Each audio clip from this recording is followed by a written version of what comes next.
네, 여러분 안녕하세요. 네, 오늘 마태복음 23장, 24장 공부하도록 하겠습니다. 두 번째 시간 갖도록 하겠습니다.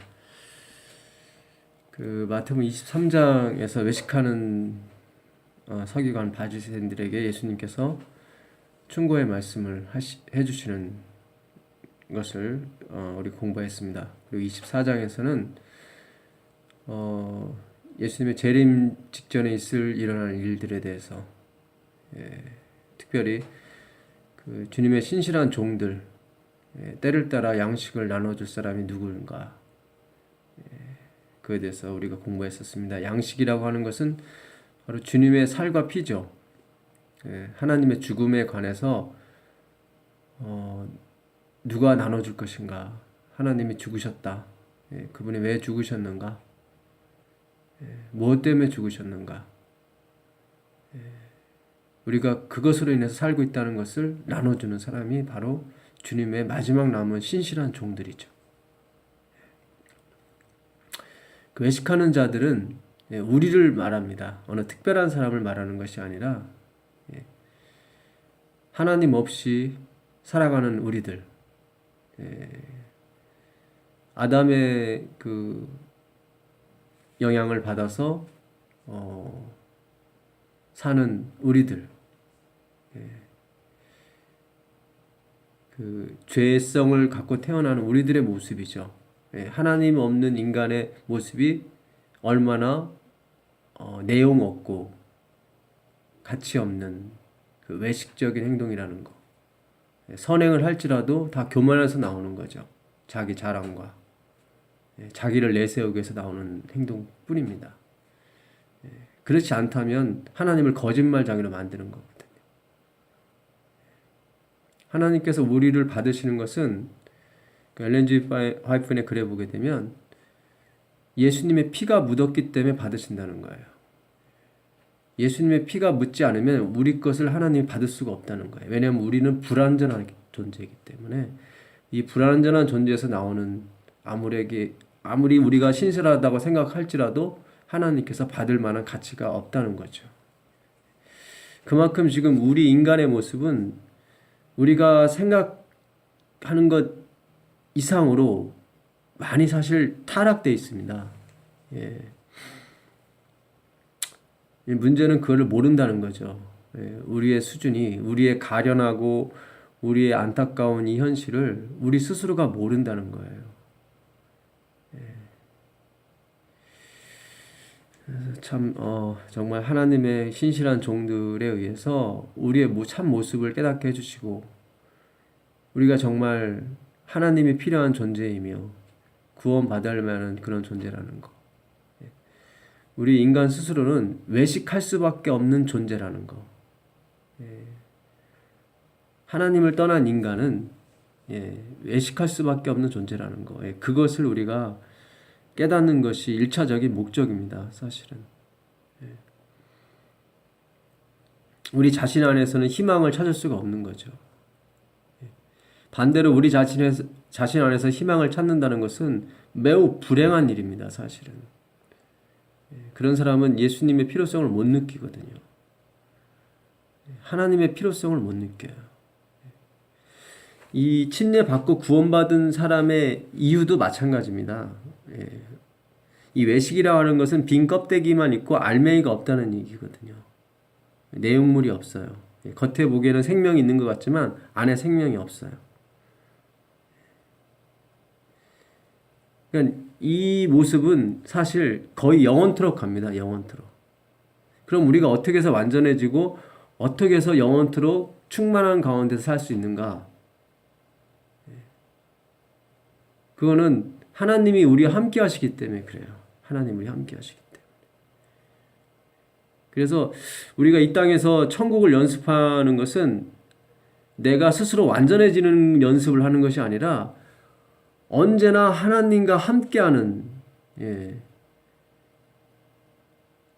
하나님과 함께하는 그런 삶을 살아가는 것이 천국을 연습하는 거예요. 사실은.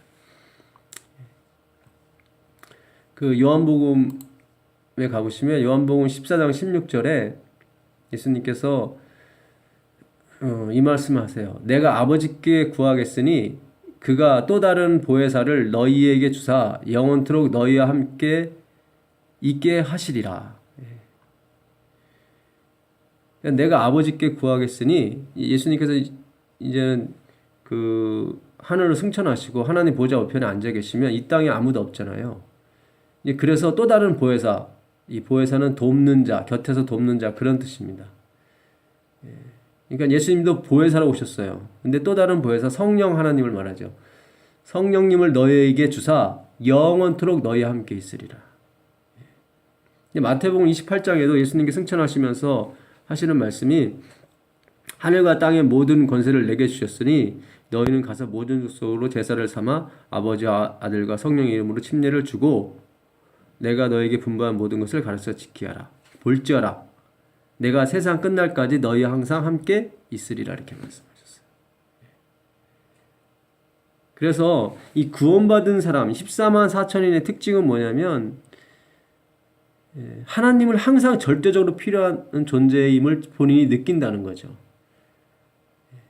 그러니까 본인에게는 이 피조물에게는 어떤 생명이라든가 어떤 것을 이렇게 생산할 수 있는 그런 게 없어요. 구원은 받았을지라도 우리가 천국에 가서 영원토록 살지라도 우리에게는 그런 걸 생산할 능력이 없어요.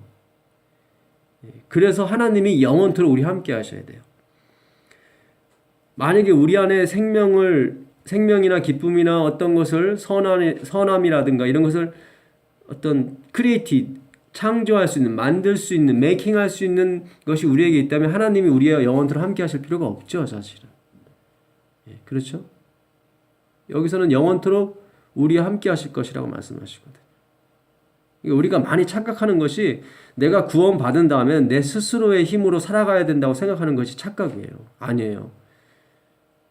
이제 하나님과 함께 그분과 내가 동등하기 때문에 그런 것이 아니라 내가 피조물이기 때문에 내가 도움을 받아야 할 존재이기 때문에 하나님이 함께하지 않으시면 나는 빈 껍데기예요. 그냥 외식하는 자예요. 능력도 없고 영향도 없고 그런 사람이에요. 그걸 늘 인식하는 거예요. 그래서 그런 사람에게는 자기를 자랑하거나 내세울 수가 없어요. 왜냐하면 늘 자신의 부족을 느끼기 때문에. 그리고 늘 하나님의 채워주심을 느끼기 때문에 늘 감사와 찬송과 영광만이 주님께 돌아갈 뿐이죠. 이게 바로 14만 4천의 특징이에요. 근데 우리가 자꾸 착각하는 것이 마치 내 스스로 완전케 돼야 하나님이 날 받아주시고 내가 영원토록 살 거라고 착각하는 거예요. 그러다 보니까 자꾸 십자가를 생각하지 않죠. 예수님을 생각하지 않고 그분의 가치에 대해서 연구하지 않아요. 항상 인간의 가치, 인간이 무엇을 할 것인가에 대해서만 연구만 하죠. 그러니까 오늘날 우리 교회가 자꾸 이 복음의 능력이 퇴색이 되고 이 봉사와 그런 거는 많은 것 같은데 이 복음의 능력, 영성은 자꾸 떨어져요. 이 오늘날 유럽 교회가 그렇고 미국 교회가 그렇거든요. 봉사는 많아요. 뭐 천주교도 마찬가지고. 근데 이 생명력 있는 복음의 능력, 그 영성은 자꾸 떨어져요. 왜 그러냐면 자꾸 인간에 대해서만 연구하기 때문에 그래요. 하나님에 대해서 연구해야 되는데 결국 우리가 하는 봉사라든가 기타 교회에서 이 하나님에 집중하지 않는 봉사는 결국 나중에 다 이기적인 욕망과 자랑으로 끝나버려요. 그냥 별로 영향이 없어요. 영향력이 없어요. 그래서 우리 만약에 그런 것들이 영향력이 있다면 하나님을 거짓말할 장애로 만드는 거죠. 하나님은 선한 분은 한 분밖에 없다고 그랬거든요. 아버지 하나님. 마태복음 19장 16절에. 그래서 그분을 연구하고 그분의 말씀을 깨달음으로써만이 나온 봉사만이 진정한 봉사고 그것이 하나님께 영광이 돼요. 그렇지 않고 우리 안에서 발생한 봉사라든가 우리 안에서 시작한 선한 일들은 반드시 자기에게로 돌아가게 돼 있습니다. 자기의 영광으로. 옛날 이스라엘 백성들이 그랬죠. 그래서 14만 4천인은 언제나 자기의 부족함을 느끼는 사람이에요. 하나님이 영원토록 함께 하셔야 되는 거예요. 그렇지 않으면 자기가 완전해질 수가 없다는 거죠.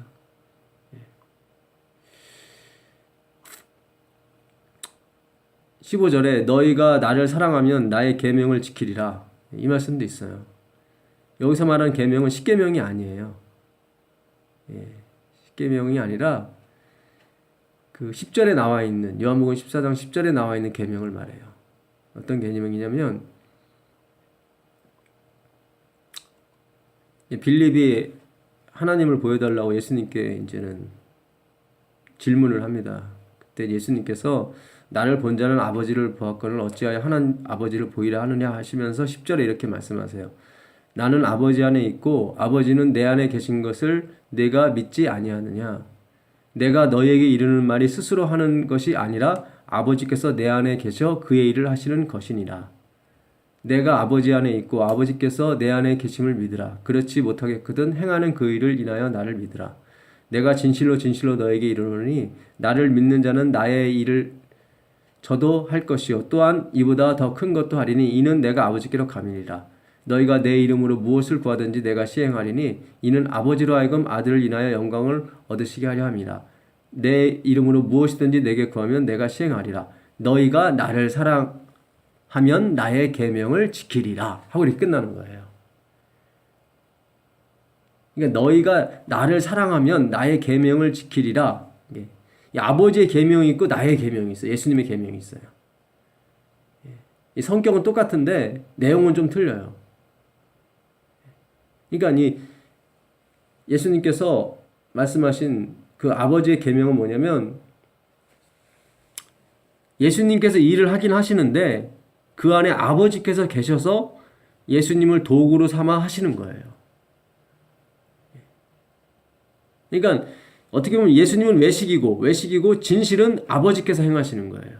그러니까 예수님은 겉모양이고 안에 진실을 행하시는 분은 아버지라는 거예요. 그것이 계명이라는 거예요.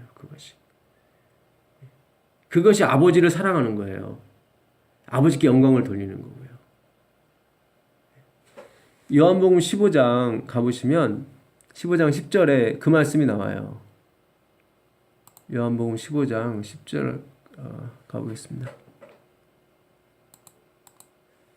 15장 10절을 볼게요.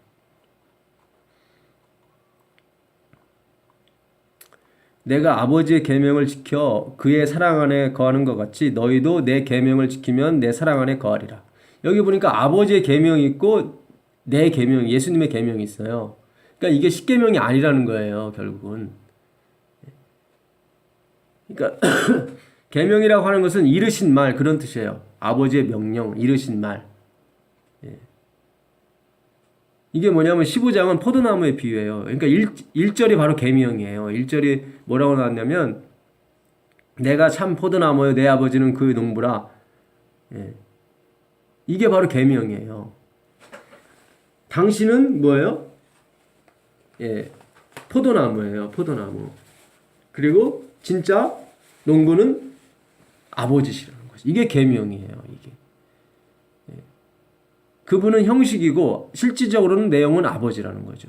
그분은 외식이고 실질적으로는 아버지께서 하신다는 이게 계명이에요. 15장 전체에 흐르는 계명. 그럼 내 계명은 뭐예요? 5절이에요. 5절. 나는 포도나무요 너희는 가지니. 이게 바로 예수님의 계명이에요. 나는 포도나무고 예수님 포도나무고 우리는 가지라는 거예요. 저가 내 안에 내가 저 안에 있으면 이 사람은 과실을 많이 맺나니 나를 떠나서는 너희가 아무것도 할 수 없습니다. 이게 계명이에요. 이게 바로 예수님의 계명이에요. 나를 떠나서는 너희가 아무것도 할 수 없다. 예수님도 나는 스스로 아무것도 할 수 없다고 말씀하시거든요. 요한복음 5장 19절에 나옵니다. 그게 바로 아버지의 계명이에요.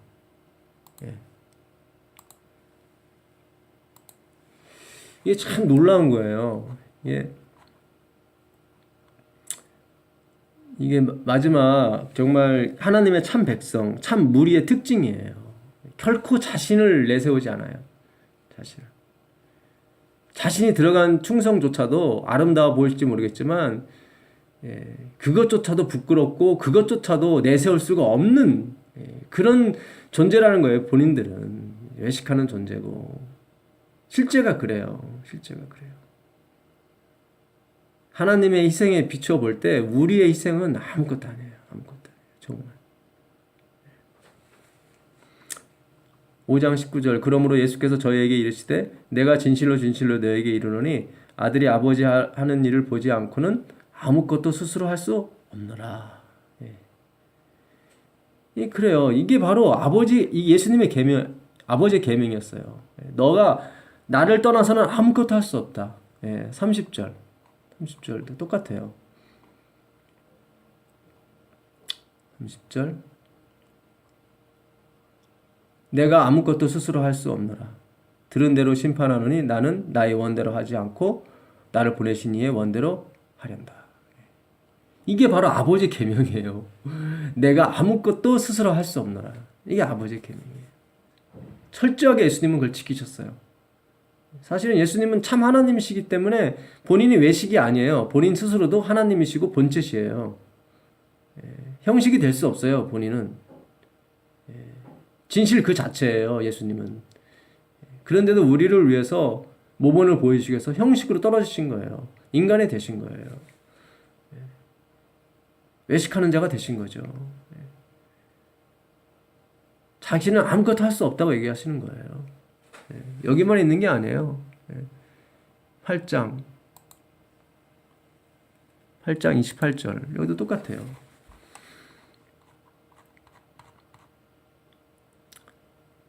8장 28절 이 예수께서 가라사대 너희는 인자를 든 후에 그러니까 십자가에 못 박히신 이후에 그 얘기죠. 내가 그인 줄 알고 또 내가 스스로 아무것도 하지 아니하고 오직 아버지께서 가르치신 대로 이런 것을 말하는 줄 알리라. 그러니까 내가 십자가에 속절없이 죽을 때야 너희가 저분이 하나님이신데도 불구하고 아무것도 스스로 하지 아니하셨구나. 이런 것을 안다는 거예요. 안다는 거예요. 아버지께서 가르치신 대로 하는 거예요. 그게 아버지의 계명이에요. 내가 스스로 아무것도 하지 못한다는 거. 그분은 모든 걸 할 수 있음에도 불구하고 우리에게 뭔가를 보여주시기 위해서 가르쳐 주시고 그렇게 하신 거예요. 이게 아버지의 계명이에요. 그래서 예수님의 계명은 뭐냐면 예수님이 이제 아버지 역할을 하시는 거예요. 우리에게 있어서. 하늘과 땅의 모든 권세를 예수님께서 가지고 계세요. 그래서 우리가 예수님을 떠나서는 아무것도 할 수 없다는 것을 우리 스스로 느끼고 깨닫는 게 바로 하나님의 종의 의무예요. 사도의 직분이고 마지막 14만 4천인의 특징이에요. 이 연습을 하셔야 돼요. 여러분. 이 연습. 이게 마태복음 23장, 24장 이게 너무 길어졌는데요. 그래서 24장에서 마태복음 24장으로 돌아가시면 1절에 보면 예수께서 성전에서 나와서 가실 때 제자들이 성전 건물들을 가리켜 보이려고 나오니 그러니까 제자들이 그 황금빛 찬란한 햇빛에 빛나는 그 성전을 예수님한테 보여주려고 나왔다는 거죠. 보십시오. 우리는 이렇게 훌륭한 성전을 가지고 있습니다. 이게 46년 동안 지은 우리의 헌신과 우리의 피와 땀이 섞인 그런 성전입니다. 하나님께서 영광을 받으실 것이고 하나님이 이 나라를 지켜줄 겁니다. 이런 뜻으로 보여준 거예요.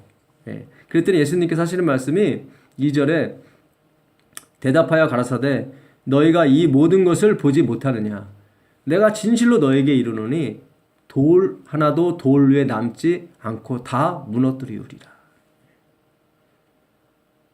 돌 위에 돌 하나도 남지 않고 다 무너뜨리신대요. 여기 보니까 무너뜨리우리라. 이거는 하나님께서 무너뜨리겠다는 그런 뜻이죠. 로마 병사에 의해서 무너뜨리지만 결국은 하나님께서 일을 하시겠다는 거예요. 무너뜨리우리라. 이거는 사역동사거든요. 하나님께서 일을 하시겠다는 거예요. 이 돌은 뭐예요? 인간의 수고와 인간 스스로에서 나오는 그 능력, 지혜, 그 인간들의 헌신, 그 이스라엘 백성들의 충성, 맹목적인 신앙, 맹목적인 믿음, 그런 모든 것을 총합한 게 이 성전이에요. 예루살렘 성전이요. 그것도 46년 동안 지었어요. 솔로몬은 7년 동안 그 성전을 지었거든요. 14년 동안 자기 궁을 지었고. 근데 이 헤롯 성전은 46년 동안 국민들의 세금을 내고 세금을 걷어서 피와 땀을 흘린 마치 이스라엘 백성의 자존심과도 같았던 그런 헤롯 성전이에요. 근데 거기에 위에 돌 하나도 남기지 않고 다 무너뜨리겠다는 것은 이제 이 인간 스스로가 하는 그 종교적 행사, 종교적 형식일지라도 그런 것들이 이제 다 무너진다는 뜻이에요. 왜냐하면 가치가 없기 때문에. 인간을 변화시키는 능력이 전혀 되지 못했어요. 이 성전에서 많은 말씀이 나와서 많은 백성을 먹여야 되는데 그러지 못했다는 거죠. 비록 하나님의 말씀은 가르쳤지만 자기들의 생각과 자기들의 자존심, 자기들의 의지, 자기들의 모본을 내세우는데 하나님 말씀이 이용됐을 뿐이래요. 자기들의 생각을 입증하기 위해서 하나님의 말씀을 이용한 것 뿐이죠. 뭐 그들은 뭐 살인자거나 뭐 도둑질하거나 그런 사람 아니에요. 그들은 점잖은 사람들이었고요. 그들은 불쌍한 사람 보면 돈도 던져주는 그런 사람들이었어요. 비록 자기 우쭐대는 마음에서 했지만, 비록 자기들은 선민이고 뭐 못 배우고 못난 사람들은 무식하고 못난 사람들이라고 생각을 했지만, 그러나 외적인 형태로 봐서는 굉장히 점잖은 사람들이었어요.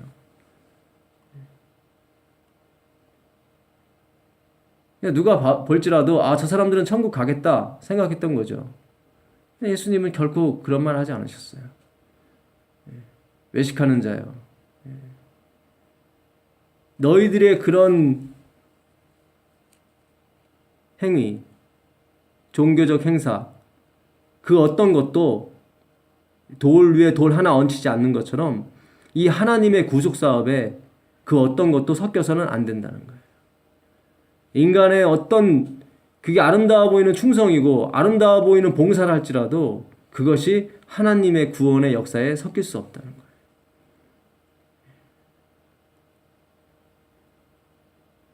이게 바로 예루살렘 성전의 멸망이 상징하는 바예요. 예루살렘 성전은 그 당시 이스라엘 백성에 있어서 최고의 덕목이었습니다. 자랑이었고. 여러분, 우리가 정말 피땀 흘려서 세운 교회가 하루아침에 불타서 없어진다고 생각해 보세요. 아마 성도님들은 굉장히 고민을 많이 할 거예요. 우리에게 뭐가 잘못이 있는가? 무엇이 잘못되었는가?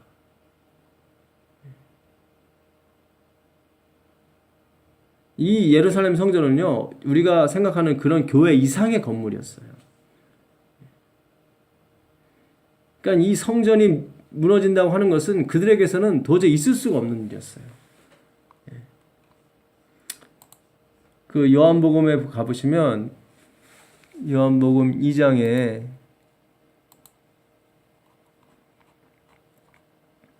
2장 19절에 예수님께서 이 성전 정결을 하십니다. 6월절에 18절에 보시면 이에 유대인들이 19절 보겠습니다. 예수께서 대답하여 가라사대 너희가 이 성전을 헐라 내가 사흘 동안에 일으키리라. 유대인들이 가로되 이 성전은 46년 동안의 지었건을 내가 3일 동안에 일으키겠느냐 하더라.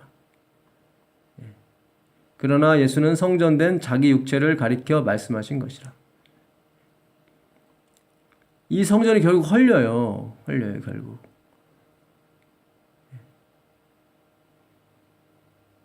이제 인간을 더 이상 하나님께로 이끌지 못한 그 성전은, 그러니까 인간의 지혜와 인간의 학문과 인간의 열심과 노력으로 이루어진 그 신앙은 다 무너지게 돼 있어요. 무너져야 돼요. 무너져야 돼요. 그것이 무너지지 않으면 예수님이 오지 않아요. 이제 새로운 성전, 사람의 손에 의하지 아니한 그 뜨인 돌에 의해서 멸망에 가증한 것이 무너진 것처럼. 다니엘서 2장에 보게 되면 사람의 손에 의하지 아니한 뜨인 돌. 이게 보세요. 하나님으로 말미암은 돌을 말하는 거죠. 예수 그리스도. 그분에 의해서 인간이 세운 그 우상, 금머리, 은, 동, 철, 진흙. 인간의 역사거든요. 인간의 노력과 인간의 지혜와 인간의 열심과 헌신으로 세운 그 역사를 말하는 거거든요. 그것은 예수 그리스도 하나님으로 말미암아 오신 분에 의해서 무너지게 돼 있어요. 무너져야 되고요. 그래서 하나님의 참 백성은 분명히 한 번은 무너집니다. 한 번은 무너져요. 무너져야 돼요. 자기가 세운 신앙, 자기가 세운 헌신, 열심 그런 것들이 한 번은 무너져요. 그래야 예수님을 볼 수 있고 예수님 만날 수 있어요. 이제 새로운 성전을 일으키겠다는 거예요. 예수님께서 새로운 성전. 이들은 46년 동안 지었다고 그래요. 얼마나 열심을 해서 지었을까요? 정말 46년 동안. 근데 그는 무너질 수밖에 없는 거예요. 왜냐하면 하나님의 손에 의하지 않은 거기 때문에. 인간의 자랑과 인간의 욕심과 인간의 열정과 인간의 열심으로만 이루어진 거기 때문에 그것이 하나님께 상달이 되지 못합니다.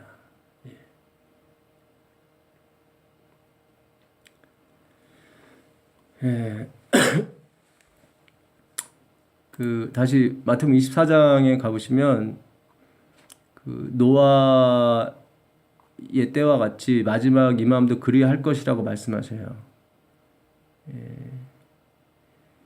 그 전에 보게 되면 이 천국 복음이 모든 민족에게 증거되기 위하여 온 세상에 전파되리니 그제야 끝이 오리라. 14절이요. 이 천국 복음은 바로 그걸 말하는 거예요. 그리스도께서 다스리시는 나라, 은혜의 나라. 우리의 헌신과 우리의 지혜와 우리의 열심, 우리의 헌금으로 이루어지는 나라가 아니라 예수 그리스도의 희생으로 말미암아 이루어진 그 하나님의 은혜 나라. 결국 우리가 열심을 내고 우리가 헌금하고 하는 모든 것들은 그 하나님의 은혜가 너무 크기 때문에 그 하나님이 죽으신 게 우리에겐 너무 크게 다가오기 때문에 나타난 반응에 불과한 거예요. 그래서 결코 내세울 수가 없는 거예요. 그런 거는 내세우려는 마음도 없고 하나님 백성들은 그걸 내세우려는 마음도 없어요. 왜냐하면 너무 큰 걸 잡았기 때문에. 하나님께 내려주신 그 은혜 엄청난 걸 잡았기 때문에 우리가 하나님께 하는 헌신은 헌신이 아니라니까요. 그래서 이 천국 복음, 그리스도께서 내려주신 이 은혜의 나라의 복음이 모든 민족에 증거되는 거예요. 나는 아무것도 할 수 없어요. 오직 그분의 은혜만이 나를 움직이고 그분의 은혜만이 나를 충성케 만들었다는 거죠. 그 기별. 그게 온 세상에 전파되리니 그제 끝이 와요. 그러므로 너희가 선지자 다니엘의 말한 바 멸망에 가증한 것이 거룩한 곳에 선 것을 보거든. 이게 뭐예요? 멸망에 가증한 것. 다니엘서 2장에 나오는 우상을 말해요. 우상. 인간의 역사, 인간의 열심과 인간의 충성과 인간의 지혜로 만든 그 우상. 그것도 이제는 결국은 멸망하는 거죠. 그러니까 우리가 정말 하나님의 착한 종, 친실한 종이 되기 위해서는 나라고 하는 거. 아무든지 날 따라오려거든 자기를 부인하라고 그랬잖아요. 그 부인하다는 그 히브리어 단어가 그 보카보예요. 헬라어 단어가. 그래서 그 멀리 떨어져서 단절시키다 그런 뜻이에요. 멀리 떨어져서 아포스라는 단어를 쓰는데 멀리 떨어지다. 그러니까 나에 관한 것 그것이 아름다워 보일지라도 나에 관한 것은 다 멀리 똥처럼 여기고 단절시키는 거예요. 나가 없어요. 나가 없어요. 하나님의 참 백성들은 나라는 소리를 안 한단 말이죠. 나 이런 소리 안 해요. 오직 그분의 은혜와 그분의 사랑과 그분의 긍휼하심만이 존재하는 거죠.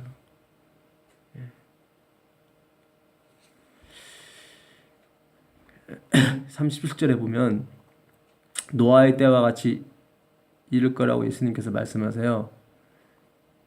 그 37절 보겠습니다. 노아의 때와 같이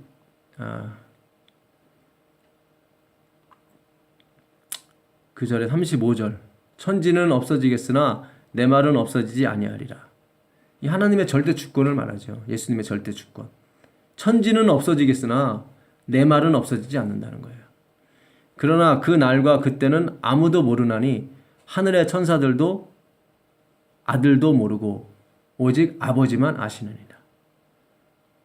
그러니까 예수님이 오실 날, 멸망의 날, 이 악의 무리가 심판받을 날, 이 죄라고 하는 거, 하나님을 떠난 나의 자랑, 나의 교만, 이런 모든 것의 멸망 시기, 예수님이 오시는 거죠. 하나님 은혜의 나라가 등장하는 거죠. 그때는 아무도 모른다는 거예요. 예수님도 모르고 오직 아버지만 아신다는 거예요. 그러니까 아버지의 절대 주권에 대해서 지금 예수님이 우리에게 가르쳐 주시는 거예요. 그래서 14만 4천인의 특징은 뭐냐면 하나님의 절대 주권에 대해서 인정하는 사람들이에요. 그 사람들. 그러니까 내 것은 돌에 돌 하나도 남지 않는 것처럼 섞이지 않아요. 내 뜻과 내 의지 뭐 섞이지 않아요. 그런 거. 오직 아버지의 절대 주권만이 존재하는 거예요.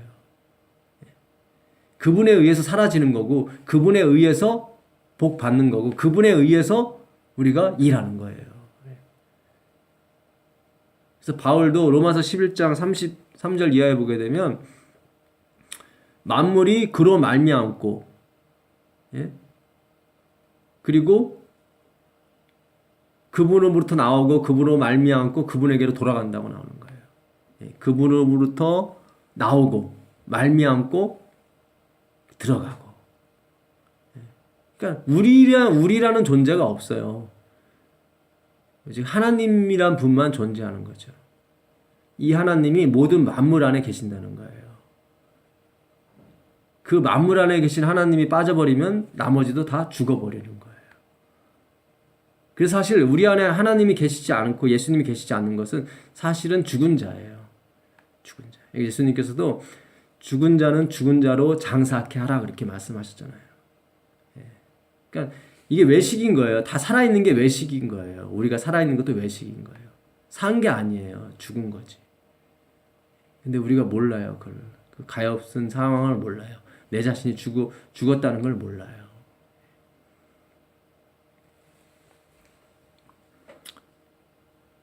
(37절) 노아의 때와 같이 인자의 임함도 그러하리라. 홍수전에 노아가 방주에 들어가던 날까지 사람들이 먹고 마시고 장가들고 시집가고 있으면서 홍수가 나서 저희를 다 멸하기까지 깨닫지 못하였으니 인자의 임함도 이와 같으리라. 이게 지금 예수님께서 오실 때 멸망의 날에 지금 사람들이 전혀 깨닫지 못했다는 거죠. 멸망의 징조가 거의 없었다는 얘기예요. 사람들이 먹고 마시고 장가들고 시집가고 했다는 것은 아직 희망이 그들에게 많이 남아 있었다는 뜻이죠. 예수님의 이 마음도 이러하다는 거예요. 참 신기하죠. 우리는 예수님이 얼마 안 있으면 오실 것 같은데 이 구절로만 보게 되면 예수님의 재림은 아직도 많이 남은 것 같아요. 사실은. 그러니까 사람들이 전혀 인식을 못할 때 오신다는 거죠. 예수님이 오신다는 그런 인식을 못할 때. 그만큼 분위기라든가 그런 것도 다 그렇게 조성이 된다는 거죠. 이게 이제 요엘서 2장으로 넘어가시면 왜 이런 말씀을 하셨는지 알 수가 있어요. 요엘서 구약이죠. 이게 사도행전 2장에 나오는 말씀인데 그 성령이 임하시는 그런 장면들이 나오지 않습니까? 여호와의 크고 두려운 날. 요엘서 2장 31절에 보면 여호와의 크고 두려운 날이 이르기 전에 해가 어두워지고 달이 핏빛같이 변하려니와 누구든지 여호와의 이름을 부르는 자는 구원을 얻으리라. 여호와의 크고 두려운 날은 바로 아까 말하는 노아의 홍수 때와 같은 그런 날을 말하죠. 심판의 날.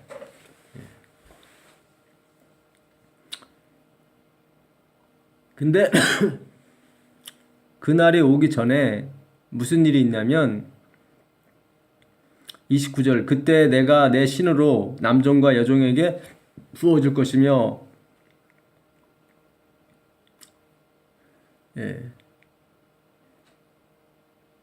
28절 그 후에 내가 내 신을 만민에게 부어주리니 너희 자녀들이 장래일을 말할 것이며 너희 늙은이는 꿈을 꾸며 너희 젊은이는 이상을 볼 것이며 그때 내가 또 내 신으로 남종과 여종에게 부어줄 것이다.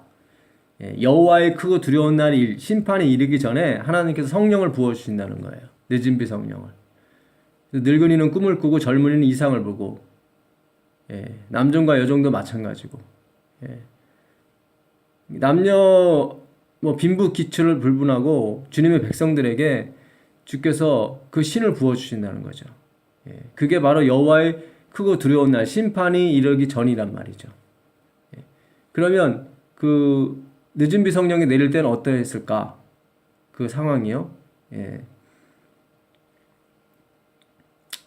그 25절 내가 전에 너희에게 보낸 큰 군대 곧 메뚜기와 녹과 황충과 팥종이의 먹은 횟수대로 너희에게 갚아주리니 너희는 먹되 풍족히 먹고 너희를 기히 대접한 너희 하나님 여호와의 이름을 찬송할 것이라. 내 백성이 영영이 수치 당치 아니하리라. 그러니까 성령이 내리기 전에 무슨 일이 있냐면 25절에 내가 전에 너희에게 보낸 큰 군대 곧 메뚜기와 녹과 황충과 팥종이의 먹은 횟수대로 너희에게 갚아준다. 그러니까 그 전에 엄청난 이 식량 위기가 있었는데 이로 말할 수 없는 큰 식량 위기가 있었어요. 이게 보니까 메뚜기와 녹과 황충과 팥종이가 먹은 횟수대로 식량을 먹어 치웠어요. 이 메뚜기 떼들이. 그래서 사람이 너무 궁핍했단 말이죠. 얼마 동안은. 근데 얼마 있어서 하나님께서 먹은 횟수대로 5년 동안 7년 동안 가뭄이 들었다면 다시 7년 동안 풍년이 들게 해주신다는 거예요. 너희에게 갚아주리라. 너희는 먹고 풍족히 먹고 너희를 기히 대접한 너희 하나님 여호와의 이름을 찬송할 것이라. 그거예요. 그러니까 재앙이 와요. 재앙이 오는데 식량이 엄청난 큰 재앙이 와요. 그 다음에 오는 것이 뭐냐면 그 횟수대로 먹은 횟수대로 많고 이 유에서 2장에 보게 되면 이제는 회개하라는 말이 나와요. 이제는 식량 위기가 와가지고 그 식량 위기를 하나님의 군대라고 표현해요. 여기서는요. 그러니까 먹을 것이 없으면 그거보다 큰 위기가 없는 거거든요. 그러니까 그 위기가 오면서 회개를 촉구해요. 그래서 하나님이 그들이 회개했다는 증거는 없어요, 여기에. 근데 하나님이 그들을 불쌍히 여기셔서 그러니까 하나님 백성 때문에 불쌍히 여기신 거겠죠.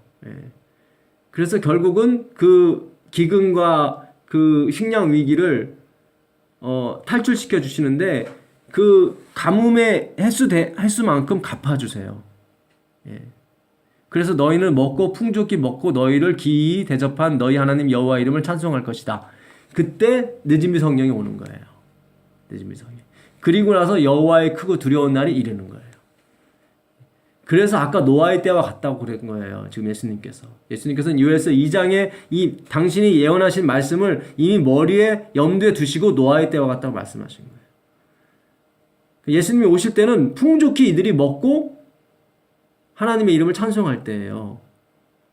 물론 이 하나님의 이름을 찬송하는 사람들은 하나님 백성들이겠죠. 그래서 그들이 이제 풍족히 먹고 진짜 시집가고 장가가고 막 할 때 예수님이 오시는 거죠. 그래서 사실 지금부터 우리가 봤을 때 두 가지가 지나가야 돼요. 예수님 오시기 전에. 그 하나가 뭐냐면 엄청난 기근과 재난이에요. 식량의 위기. 우리가 3일을 굶어보면은 이 얘기가 무슨 얘기인지 알아요. 3일을 굶어보면. 3일을 굶어보면. 이건 돈으로 해결할 게 아니에요. 돈으로 해결할 문제가 아니에요. 요셉이 어떻게 해서 그 애굽 모든 백성을 다 종으로 삼았습니까? 식량으로요, 식량으로. 우리가요, 지금은 결코 뭐 이 교단을 떠나지 않을 것 같고 교회를 결코 나는 떠나지 않을 것 같지만 아니에요. 예, 한 달만 굶으면 다 떠나요. 예, 다 떠나요. 물론 진실한 백성은 남겠지만 다 떠날 수밖에 없습니다. 예, 나중에 또 오겠다고 떠나는 거죠. 뭐 아주 떠나는 건 아니겠지만 그러나 그걸로 끝이에요, 사실은. 근데 감사하게도 이호야서 2장에 보게 되면 여호와의 크고 두려운 날이 이르기 전에 누구든지 여호와의 이름을 부르는 자는 구원을 얻는다고 했어요. 이게 그대로 실현된다는 거예요. 화이트인도 그대로. 예수 그리스도를 개인의 구주로 영접한 사람은 이 위기에서 벗어난다는 거예요. 이 위기를 극복한다는 거예요. 하나님을 떠나지 않고 예수의 이름을 배반치 않고 산다는 거예요. 여호와의 이름. 여호와의 이름이 누구예요? 예수죠. 예수. 이 여호와가 이름이면 그냥 여호와를 부르는 자는 구원을 얻으리라 나오지 여호와의 이름이라고 안 나오거든요. 그러니까 이 여호와의 이름은 예수님을 말하는 거예요. 예수 그리스도. 예수 그리스도가 없이는 우리가 아무것도 할 수 없는 사람. 예수 그리스도의 말씀과 그분의 능력과 그분의 기운으로 밖에는 못 사는 사람. 물론 모든 세상이 그렇지만 그걸 인식하는 사람들이에요. 자기 자신은 없는 사람이에요. 오직 예수님만 보이는 사람이에요. 그거를 여호와의 이름을 부르는 자라고 나와요. 여기는.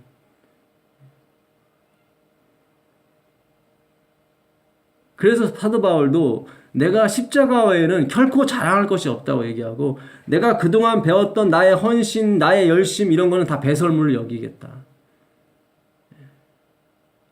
이게 빌립보서 2장 5절 이하에 있는 말씀이에요. 사실.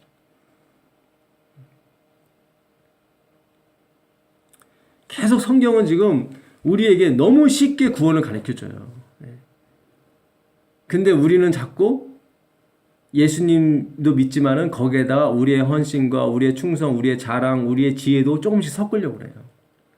이게 위험한 거예요. 이게 위험한 거예요. 돌 위에 돌 하나도 남기지 않고 이건 다 없어져야 돼요.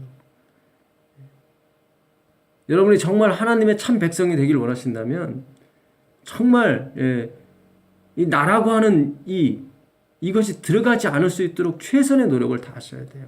이게 바로 예수님의 계명이에요. 예수님에 의하지 않은 것은 우리가 움직이지도 않고 오직 예수님에 의해서만 나온 것에 의해서 우리는 움직이는 거예요. 그래서 우리에게 아무리 다른 사람이 칭찬하고 우리가 아무리 훌륭한 일을 하고 우리가 아무리 선행을 많이 했을지라도 우리 스스로도 물론일 뿐더러 우리에게 영광이 오질 않아요. 당연히 이 일을 하신 예수님께 모든 영광이 가는 거죠. 그렇게 예수님께 모든 영광이 감으로써 또 아버지께서 영광을 받으시는 거예요. 왜냐하면 그 계획이 이루어졌기 때문에 아버지께서 당신의 아들에게 모든 영광이 가도록 하는 것이 아버지의 뜻이었어요. 근데 그 뜻이 이루어지는 장면을 봤을 때 아버지는 풍족하게 사랑하시고 기뻐하시는 거죠. 그 백성들을. 요한복음 8장 54절에도 예수님께 영광을 돌리시는 분이 계신데 그분이 바로 아버지라고 그러셨거든요. 그 아버지 하나님은 그것이 기쁘신 거예요. 당신의 아들이 영광을 받는 거. 왜냐하면 아버지께서 그걸 계획하셨기 때문에 그 계획하신 게 이루어지는 거거든요. 그래서 이 천국 복음이 마지막까지 전파될 것인데 이 천국 복음의 핵심은 역시 그리스도예요. 예수님이에요. 다른 거 없어요. 다른 거 없어요. 다른 거 다 시도해봤지만 다 이미 끝났어요. 율법으로 구원을 얻으려고 했던 거 다 무너졌어요. 다 무너졌어요. 그런 것이 먼지 하나라도 들어가면 안 돼요. 새 포도즙은 새 부대에만 담아야 돼요. 저도 헌부대에 담으려고 그랬는데 터져버리더라고요. 안 되더라고요. 포기해야 돼요, 사실은. 세부대에 담아야 돼요, 세부대. 세부대, 새로운 정신. 이 로고스라는 말도 이 말씀이 이제는 헬라어로 로고스인데 이 로고스도 생각이란 뜻이에요. 생각. 이 회개라는 단어가 메타노이오라는 그 헬라어인데 이것도 행동을 바꾸라는 게 아니에요. 생각을 바꾸라는 거예요. 생각.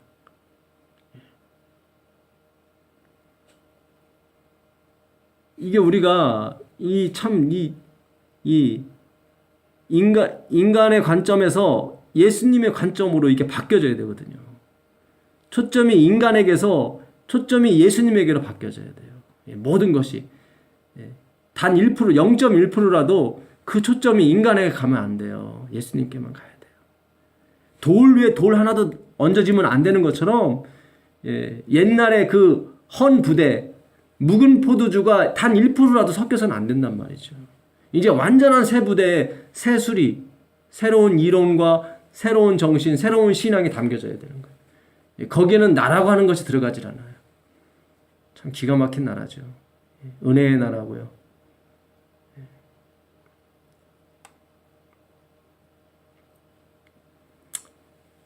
사탄이 굉장히 깊숙이 들어왔습니다. 교회 안에도 마찬가지고요. 우리의 생각에도 마찬가지예요.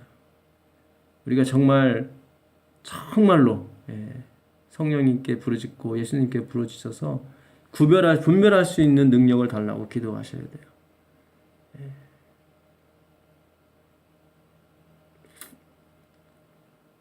정말 우리의 헌신과 우리의 열심 이런 것들이 하나님의 사업에 포함이 돼버리면 안 돼요. 안 돼요. 우리는 철저하게 정말 부서져야 되고 죽어야 되는 존재들입니다. 그것이 바로 예수님의 계명이에요. 이 계명을 지키는 사람이 바로 하나님의 사랑을 입는 것입니다. 하나님께서 뭘 주어도 아깝지 않을 사람들이에요. 이 사람들. 그냥 일부러 겸손해지라는 말씀이 아니에요. 실제가 그래야 돼요. 일부러 겸손해져 버리면 결국 나중에 뽀록이 나요. 그거는 다. 그게 아니라 실제적으로. 그래서 이 일은 성령에 의하지 않고서는 이루어질 수 없는 일이에요.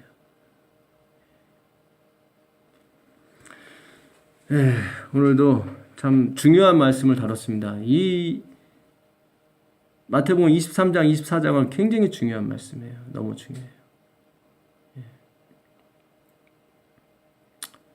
여러분께서 꼭 성령의 은혜와 능력으로 이 말씀을 저보다 더 잘 깨우치기를 간절히 바라면서 오늘 공부 마치겠습니다. 감사합니다.